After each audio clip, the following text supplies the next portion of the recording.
There are dances that are beautiful, and there are dances that never let you go.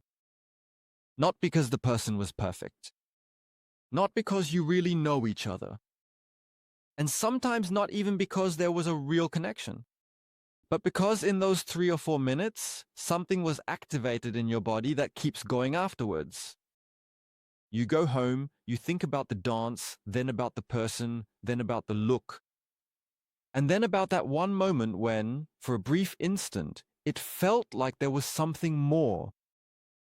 And suddenly you ask yourself, did the other person feel it too? Was it real? Why am I still thinking about it? Why do I want to dance with exactly this person again? And that's exactly where it gets interesting, because not every intense dance is a connection. Sometimes it's just the perfect trigger, a well-placed trigger. And last week we talked about the 5 types that have a particularly strong effect on the dance floor. The hot-cold type, the mirror type, the status type, the presence type, and the most dangerous of all, the combination type, who combines everything together. And today, we're going one level deeper, not just who is addictive, but why it even works. What signals is this person sending? What happens in your nervous system? And how do you know if you've experienced genuine connection or if your system is currently stuck in an addictive pattern? Because that is the crucial difference. A true connection makes you freer and more addicted, making you more dependent. Welcome to Bachata Café, a podcast about dance, intimacy, and psychology. I'm Eddie. Welcome to episode 17 of Bachata Café. If you haven't listened to episode 16 yet, make sure to check it out afterwards because this episode builds directly on it. But even if you're new here, today you'll understand why some dances go so deep and why some people on the dance floor have an effect that can almost become dangerous. And today is all about the 5 signals. 5 signals that activate your system. 5 signals that can create intense attraction. And in the end, it's about the most important test. Was it real connection or was it addiction activation? Let's get started. Let's go. Vámonos. Before we talk about the 5 signals, we need to understand the basic principle. Because all 5 types from the last episode have something in common.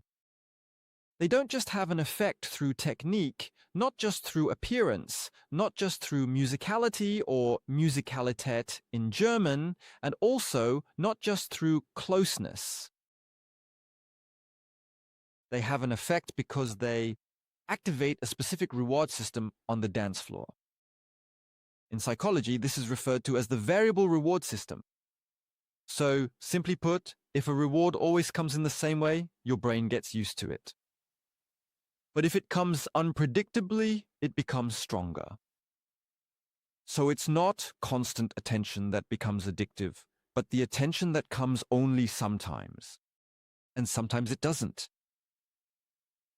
It's not the person who always gives you the same amount who stays most on your mind, but often the person with whom you never quite know.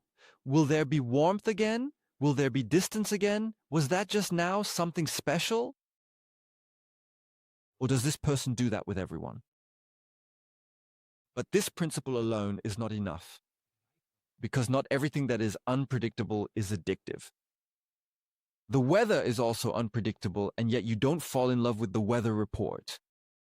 So the difference is, it's about meaning. How relevant is it to you? And your system only really reacts strongly when it has classified something as relevant. And on the dance floor, a lot becomes relevant very quickly. Why? Because several things happen at the same time there. Physical contact, eye contact, music, the rhythmic movement of bodies, the perfect synchronization of steps, the intimate closeness between partners, the sound of heavy breathing, the subtle scent of perfume, the soft glow of the lighting, the palpable social tension in the room, and sometimes even the undeniable presence of sexual tension. And this is not a neutral space. The dance floor is an amplifier. A moment that might seem small in a normal conversation can suddenly feel enormous when you're dancing. A glance might last only 2 seconds, but with music, with closeness, with physical contact, it feels like a message. A small distance after the dance might not matter in a normal context. But after 3 minutes of intense connection, it feels like an emotional rupture. And that's exactly the point. The dance floor amplifies signals. It amplifies closeness, it amplifies uncertainty, it amplifies tension, it amplifies imagination.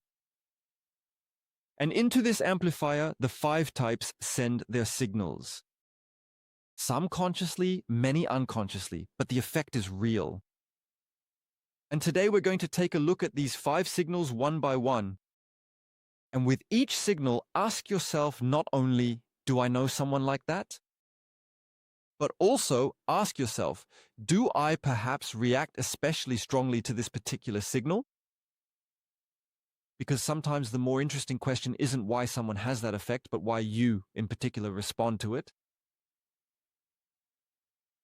Let's move on to the signals. Signal number 1, emotional incompleteness.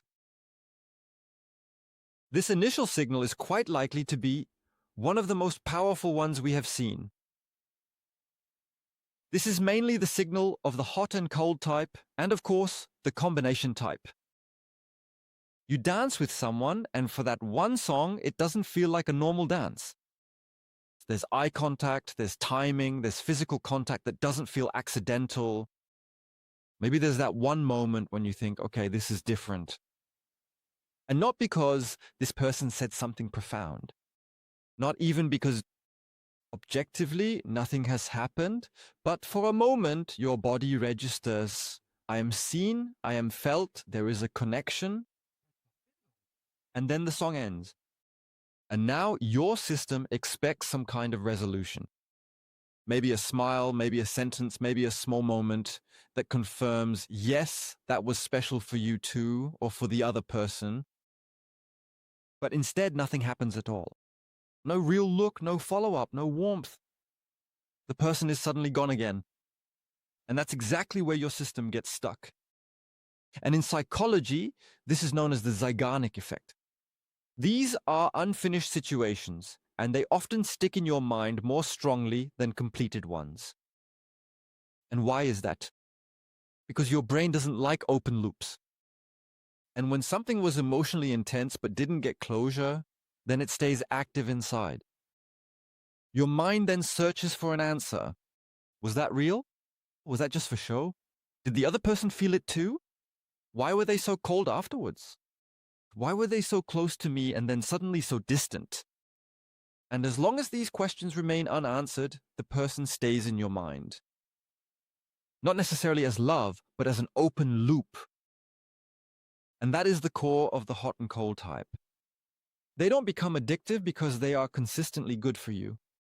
They become addictive because they open you up and then leave you hanging. And that's exactly what creates the pull. Because your system doesn't necessarily want the person. It wants resolution. It wants to relive the moment. But this time with certainty. This time with reassurance. This time with clarity. This time with an ending that feels complete. But if this resolution never fully comes, then the cycle continues. You might then think, I miss this person. But sometimes that's not entirely true. Sometimes you don't miss the person. You miss the closure they never gave you. And that's dangerous because then you're not seeking connection, but reassurance. Signal number 2, physical presence and emotional openness.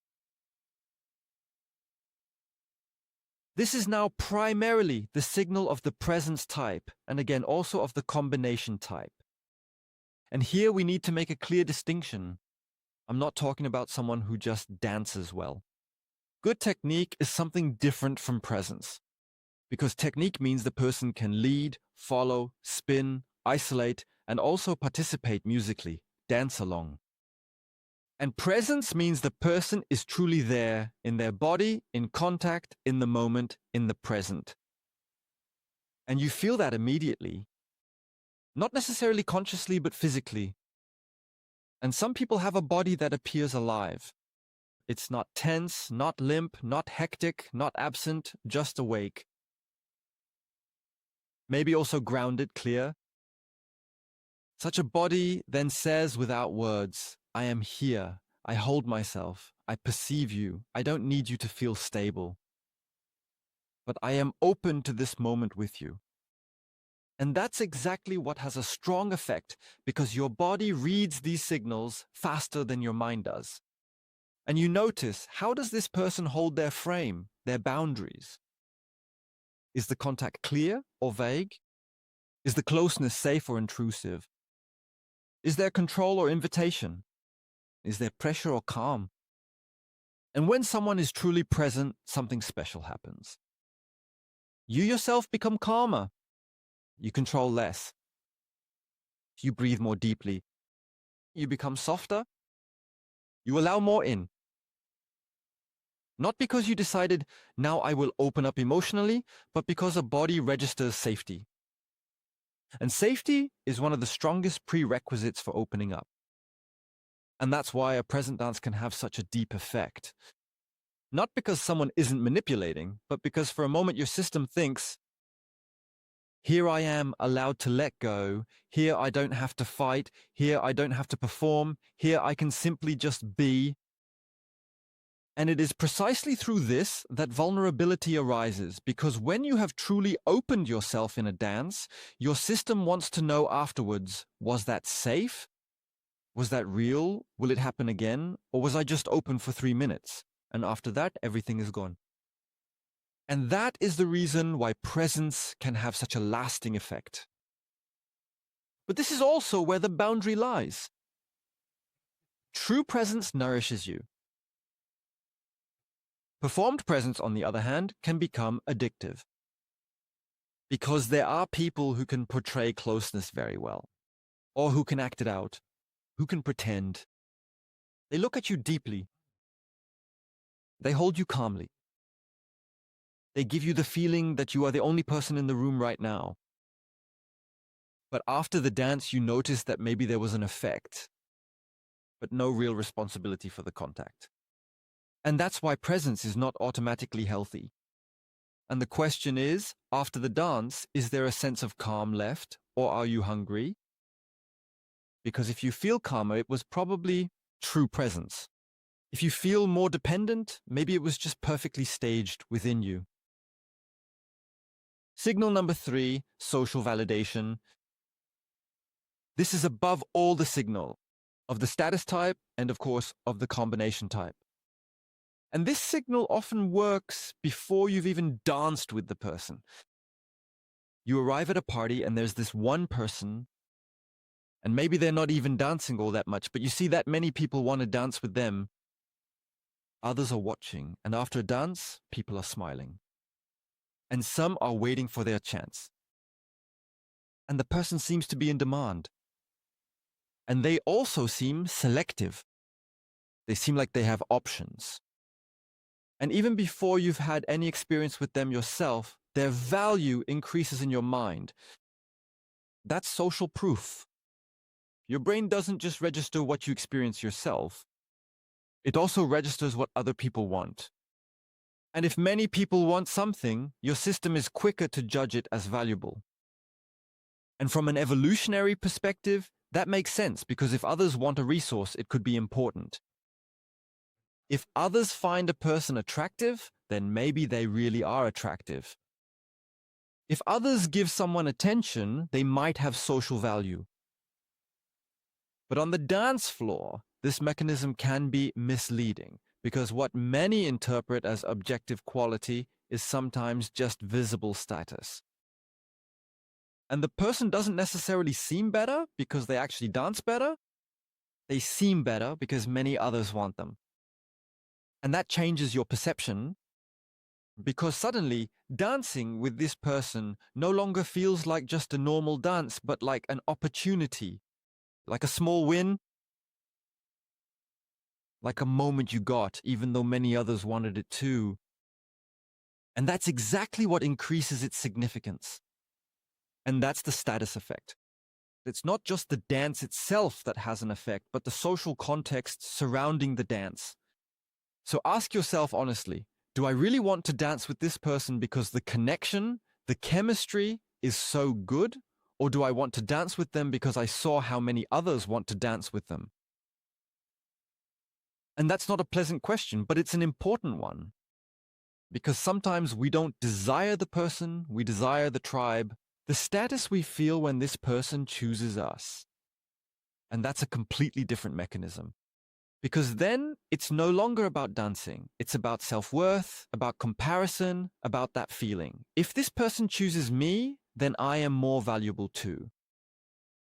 If you enjoy the podcast, follow Bachata Café and become part of our Bachata community. Not because status is evil, but because it can distort your own desire. Signal number 4. Emotional charge and unresolved energy. This is primarily a signal of the hot and cold type, the mirror type, and the combination type. Because by emotional charge, I mean that palpable tension beneath the surface.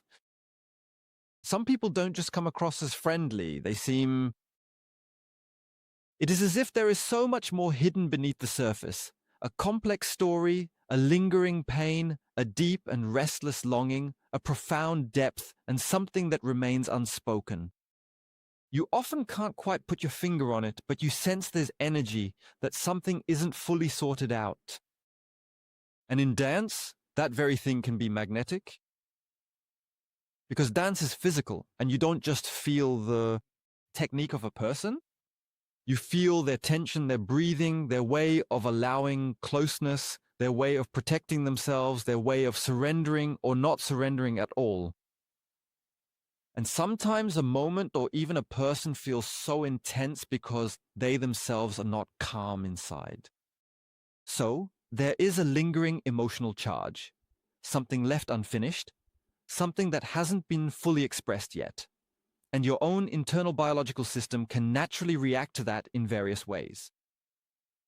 Not always because this person is healthy for you, but because their unresolved energy matches your unresolved energy. And that's the uncomfortable point. Some people don't attract you because they bring you peace.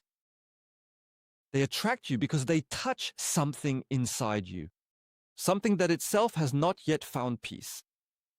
And that's why people with inner wounds can seem so magnetic. Not in spite of their wounds, but sometimes because of their wounds. Their tension radiates outward. And if a similar tension exists within you, resonance arises. You recognize something. Not necessarily consciously, but your body says, I know this. This feels familiar. There is something that fits my own inner world. And this is exactly where episode 15 connects. You don't always attract the person you want. You often attract the person who matches your inner world. That doesn't mean that everything intense is bad, but it means that intensity alone is not proof of connection. Sometimes intensity is just recognition. You recognize in someone else a tension that you haven't resolved within yourself yet. And then this person suddenly seems like fate, even though they might just be a mirror of your own unresolved issues. And that's hard to accept, but it gives you back your power. Because when you understand that you're not just reacting to the other person, but also to your own pattern, then you're no longer at the mercy of it. Then you can observe. And observation is the first step out of dependency. If you enjoyed this episode, send it to a dancer from your bachata community. Write me in the comments what your thoughts are on today's topic. And if you want to learn more about bachata, connection, and psychology, follow Bachata Café. If you want to be part of the Bachata Café community, we'll see each other on the dance floor.